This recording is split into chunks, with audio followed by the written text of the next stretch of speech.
Assalamualaikum warahmatullahi wabarakatuh. Halo semuanya, apa kabar? Semoga kita semua selalu diberikan kesehatan, sehat walafiat lahir dan batin. Dan bagi yang sedang sakit, semoga Allah mengangkat penyakitnya.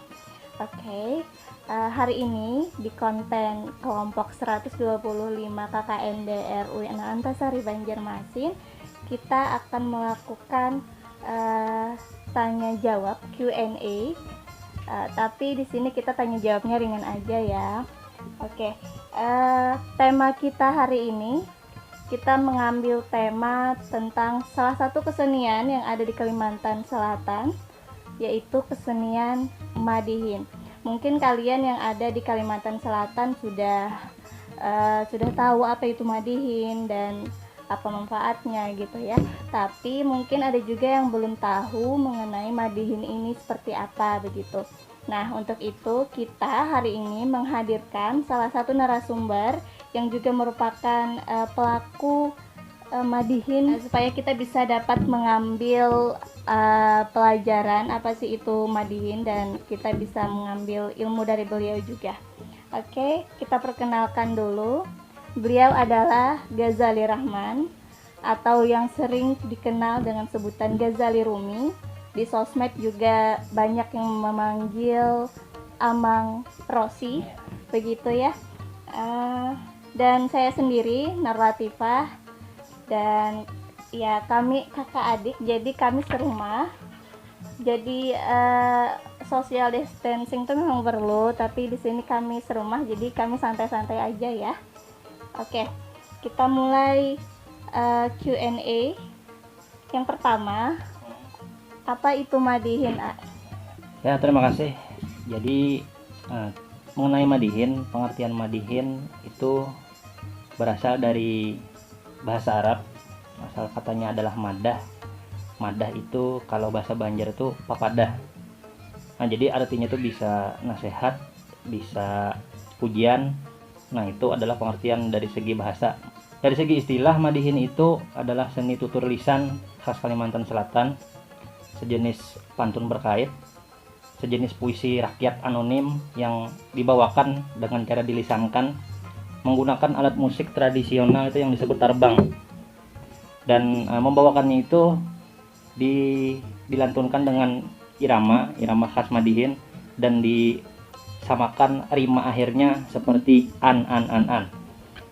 Nah, itu adalah sedikit pengertian dari Madihin. Oke, Q&A yang kedua, apa sih manfaat atau tujuan dari Madihin itu sendiri? Kalau tujuan dulu lah. Tujuannya ini pertama itu untuk melestarikan kesenian tradisi khas Kalimantan Selatan. Nah, karena Madihin ini adalah salah satu kesenian yang cukup jarang ditemui, walaupun sekarang sudah mulai ramai, tapi masih bisa dikatakan jarang ditemui dan bisa dikatakan masih langka. Jadi lebih perlu diangkat lagi supaya bisa seimbang dengan kesenian-kesenian yang lain. Jadi pertama, melestarikan kesenian tradisi khas Kalimantan Selatan. Di sisi lain juga Madihin itu adalah salah satu kesenian yang sangat digemari, karena apabila orang mendengar Madihin itu pasti kaitannya dengan humor, dengan hiburan, dan itu dipopulerkan oleh almarhum Om Jun Tralala. Nah, sebelumnya Madihin itu disampaikan untuk media dakwah, dan isinya tuh lebih istilahnya terkesan kaku dan tidak ada humor. Setelah dipopulerkan oleh beliau, dakwahnya tetap ada dan ada humornya, jadi lebih mudah masuk ke masyarakat. Nah, jadi ini masuk ke tujuan Madihinnya. Nah, jadi tujuan Madihin itu bisa untuk menyampaikan pesan-pesan pendidikan, pesan-pesan keagamaan, pesan-pesan politik, sosial budaya dan lainnya, dibalut dengan humor tadi, sehingga bisa ringan masuk ke masyarakat. Dan sekarang seiring berkembangnya zaman, Madihin itu ramai di medsos, ramai di YouTube dan lain sebagainya, dan bahkan bisa dijadikan untuk media promosi atau bisnis seperti itu. Oke, baik, kita masuk ke Q&A yang ketiga. Ya, bagaimana sih cara belajar kesenian Madihin bagi para pemula? Ya, begitu. Belajar kesenian Madihin itu pertama, atau cuman biasanya beda-beda orang. Ada yang lebih dahulu belajar cara melantungkannya, ada yang lebih dulu belajar alat musiknya. Nah, tapi yang sering saya temui dan sering melakukan pelatihan itu lebih banyak yang lebih dulu mempelajari cara melantunkannya atau cara menyairkannya. Nah, pertama itu kan dia harus tahu bagaimana nada madihin. Nah, jadi pertama itu pasti harus sering-sering mendengar atau menonton orang memadihin, bisa di secara live atau secara virtual atau di media sosial. Nah, jadi belajar bagaimana nadanya dulu. Setelah kan sering mendengar, otomatis di otak tuh ada masuk nadanya seperti ini. Nah, setelah belajar nada atau mengetahui nada, dia baru belajar cara atau menyusun syair-syairnya tersebut. Nah, mungkin sebelum dia belajar itu dia bisa melihat naskah yang sudah ada atau lirik yang sudah dibawakan oleh pemadihin yang dilihatnya. Sediman madihin itu kan namanya pemadihinan. Nah, dia melihat naskah atau syair yang dibawakan oleh orang yang melantunkan madihin yang dia lihat tadi, baik itu live atau di handphone. Dia salin, bisa disalin dulu kan, diikutin kata-katanya, disamakan liriknya, dicoba untuk melakukannya. Kalau sudah bisa, baru bisa bikin naskah sendiri. Itu proses yang untuk terlebih dahulu belajar melantunkan syairnya tadi. Nah, kalaupun yang belajar terbang, kalau kan analoginya kalau orang nyanyi itu hampir semua orang bisa, cuma ada yang palas, ada yang tidak. Nah, dan ada yang bisa sesuai dengan ketukan, ada yang tidak, ketukan pukulan irama. Nah, sedangkan orang yang memainkan alat musik itu pasti lebih sedikit daripada orang yang bisa nyanyi. Nah, jadi memang lebih efektif didahulukan untuk menyanyikannya dulu. Setelah bisa, baru barangkali temannya yang memukulkan, dia yang menyanyikan. Setelah bisa apa istilahnya, bahasa Banjarnya itu berasuk gitu. Baru dia latihan, baru nanti coba pukul alat musik sendiri. Nah, apabila nanti dia memukul alat musik sendiri dan bisa menyesuaikan dengan apa yang dikatakannya di mulut, itu berarti sudah ada modal untuk dia menjadi pemadihinan, karena itu dasarnya. Nah, itu ya, mungkin teman-teman juga sedikit penasaran bagaimana beliau ini menyukai madihin. Awal beliau mengenal madihin itu seperti apa? Mungkin bisa diceritakan bagaimana awal Tian mengenal madihin dan belajar madihin.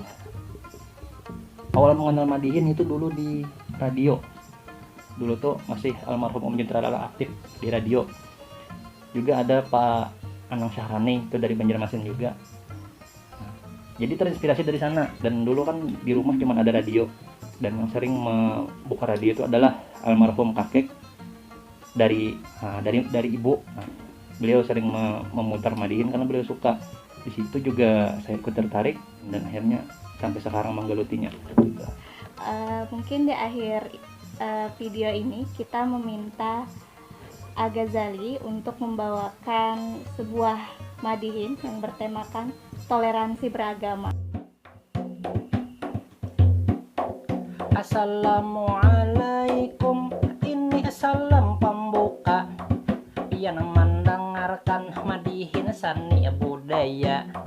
Ujar ulun tadi madihin isinya ini saraba kawa, mulai pasan pendidikan, politik, ekonomi, bahkan hingga agama. Jadi sati kita ini apa pada saya, tentunya tentang mengenai agama. Kita ini hidup di negara Indonesia, ini pang negara tentunya Pancasila.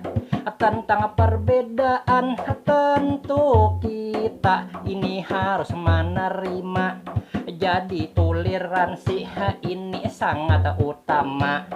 Ini terutama hidup di Indonesia, menjaga kerukunan antar umat manusia.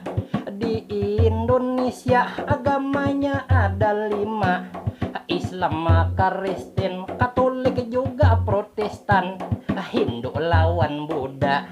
Ada juga aliran Konghucu namanya. Tentu pang ini berdampingan semua. Jadi bisa-bisa toleransi kita menjaga, saling menghormati dalam beribadah dan lain-lainnya. juga jangan rasis, baik-baik sangka, menjaga perkataan supaya jangan tersinggung antara umat beragama. Insya Allah tentunya hidup kita.